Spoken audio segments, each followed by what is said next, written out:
അമ്മയുടെ മൂന്നാമത്തെ ബന്ധത്തിലെ ഭർത്താവായ 55-കാരനാണ് 16-കാരിയെ ലൈംഗികമായി പീഡിപ്പിച്ചത്. ഇരുവരും മാത്രം വീട്ടിലുള്ളപ്പോൾ ഇയാൾ പെൺകുട്ടിയെ ഉപദ്രവിക്കുകയായിരുന്നു അത്രേ. പെൺകുട്ടി ഈ വിവരങ്ങൾ മാതാവിൽ നിന്നും മറച്ചുവെക്കുകയായിരുന്നുവെന്നാണ് വിവരം. ആശാപ്രവർത്തക ഒരാഴ്ച മുൻപ് വീട്ടിലെത്തി. ഈ സമയം 16-കാരി മാത്രമാണ് ഉണ്ടായിരുന്നത്. കുട്ടിയുടെ വയറിന്റെ തടിപ്പ് കണ്ട് ആശാപ്രവർത്തകയ്ക്ക് സംശയമായി. തുടർന്നിവർ പെൺകുട്ടിയെ കൂട്ടി ചെന്നീർക്കര കുടുംബ ആരോഗ്യ കേന്ദ്രത്തിലെത്തി. അവിടുത്തെ പരിശോധനയിലാണ് 16-കാരി 5 മാസം ഗർഭവതിയാണെന്ന് വ്യക്തമായത്. തുടർന്ന് ആശാപ്രവർത്തക പോലീസിനെ സമീപിച്ചു. ഇലവുംതിട്ട പോലീസ് 16-കാരിയുടെ വിശദമൊഴി രേഖപ്പെടുത്തുകയും രണ്ടാനച്ഛനെ അറസ്റ്റ് ചെയ്യുകയുമായിരുന്നു. പിടിയിലായ 55-കാരൻ നേരത്തെ വിവാഹിതനാണ്. കുടുംബ പ്രശ്നങ്ങളെ തുടർന്ന് ഭാര്യയും മക്കളുമായി അകന്നു കഴിഞ്ഞു വരികയായിരുന്നു.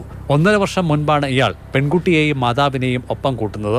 അതേസമയം 16-കാരി ഗർഭവതിയാണെന്ന വിവരം മാതാവിന് അറിവുണ്ടായിരുന്നോ എന്നതടക്കമുള്ള വിഷയങ്ങൾ പോലീസ് വിശദമായി പരിശോധിക്കും.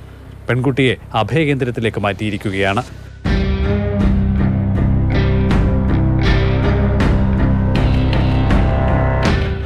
മാതൃഭൂമി ന്യൂസ്, പത്തനംതിട്ട.